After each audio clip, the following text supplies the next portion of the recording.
So what's the difference between a freelancer and an agency? Well, the main difference is that the agency charges a lot more, so they can hire freelancers to do the work for them. So a while back, I heard this concept of value charging based around value rather than by the hour. And at first I was very skeptical about it, but actually I did this a while ago and it's been absolutely life-changing for me. I charge probably double the amount of a good freelancer does. So therefore I can just hire them and make a 50% profit on the services I sell.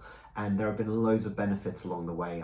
If I want to, I can scale my business. So part of scaling is about systemizing your business, but a key part of scaling your business is actually pricing right. And by pricing right, that means probably pricing more. It's probably the number one thing most freelancers get wrong is they price way too little. So this video is all about just trying to help you along your journey to actually break out of your hourly charging pricing model and charging by the value, charging by it's like a set fee, which is a lot more than by the hour. So when I first started making this decision to move away from an hourly fee and break into this set pricing model, I was really skeptical that clients would actually accept it. And I thought they would be always asking me, how much do I get charged by the hour? And I think that insecurity played into the phone calls when I was trying to sell them on this, because I used to get asked about hourly questions back then when I was just making a transition, which made me even more insecure about the move.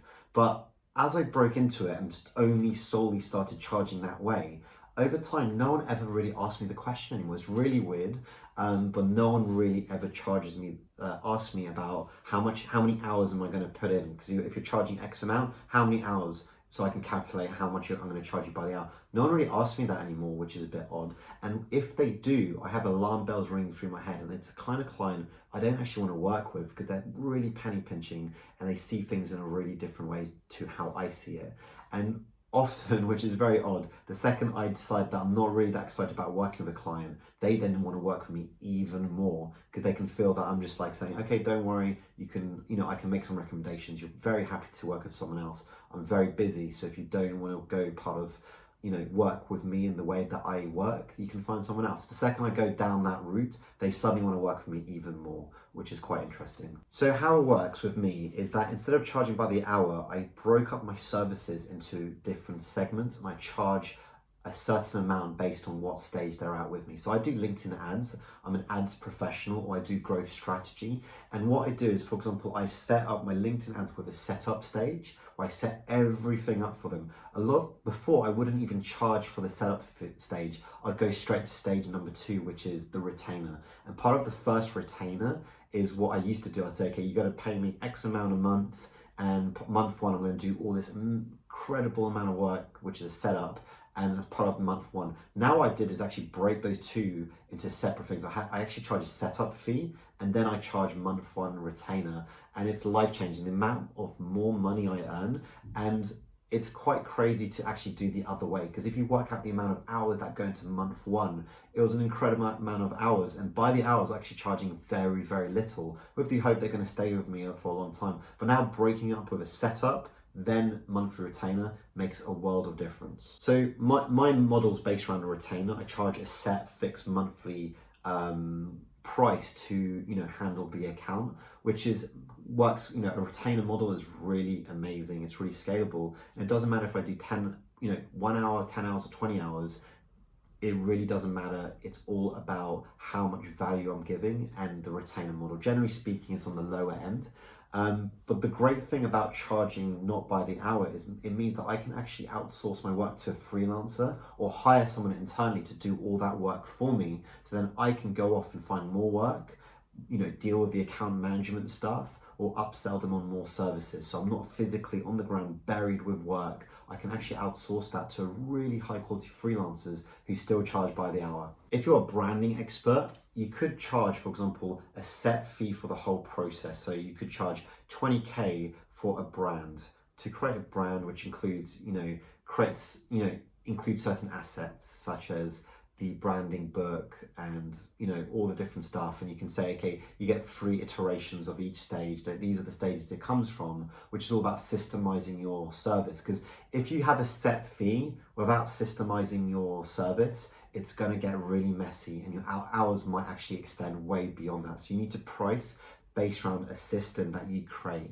And I created a very clear system. And I think this is the two pillars of being like having a service-based business. Either you do it all yourself, but it's very systemized and you charge a good amount of money for it, or you can hire out to other people and scale your business. But the two pillars for living kind of a calm, good life around your service is picking a very specific type of service you offer, getting quite specific. Don't try to offer everything. Systemizing that system and getting really good at that one thing you do, and then setting a price based around that system, which is at least 100% more than a freelancer would charge. So if I would charge $80 an hour before, I would try to work out how much time a freelancer needs to put into the system and then charge double. So I have 50% profit margin on that freelancer. And of course, if you want, you can just do it yourself. You don't have to go to a freelancer. I often, these days, I'm trying to live a calmer life. I'm actually working more on my content stuff. So I'm not building out and trying to scale my agency. So I'll take in only the clients I really, really, really want to work with.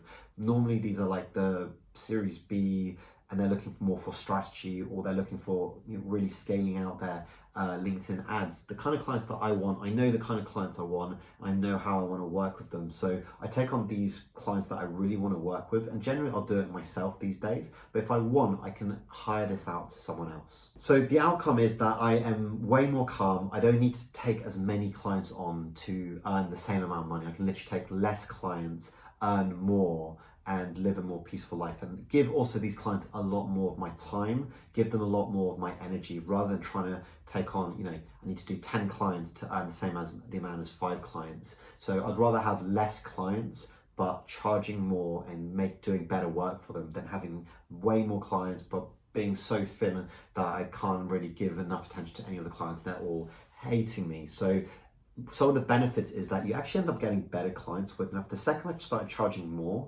the clients kind of became better. I really don't know why, but they became more trusting in me. They're like, okay, I probably trust Phil. He's at this pay bracket, which is much higher. They have these like expectations that I'm probably really good. So they just let me get on with it. Whereas before, the penny pinchers, when you're charging a lot less, the penny pinchers are the worst types of clients. And just having actually one bad client, one bad egg in your portfolio can ruin your day, ruin your month, and it can just eat up so much of your time. I've worked with these kind of clients, and I'm much more quick to just say no to them, or if I've noticed they're a type of client, just to get rid of them. Because I've had times where I'm like scaling up my business and I've got something like 12, 13 clients all at once, and just one bad client can eat into your like 70% of your time. Just focusing on this really challenging client can take up so much of your team's time or your own time. So you don't want to be working with these kind of clients. And generally speaking, charging more has already filtered out these bad clients. So this is one of the greatest benefits of this. So the last point, which I've touched on a few times, is scaling your business is based around pricing enough so you can hire more people, so you can work on sales and other factors to scale out your business. It also gives you enough money to put into advertising, so you have enough budget to put into advertising to get more clients, to push them to freelancers, and you can even hire a sales guy. So once you have the budget to do that, you can start an agency. But the second pillar of scaling is systemizing. And I'm going to go into that a lot more in future videos. So definitely subscribe and hit the bell button.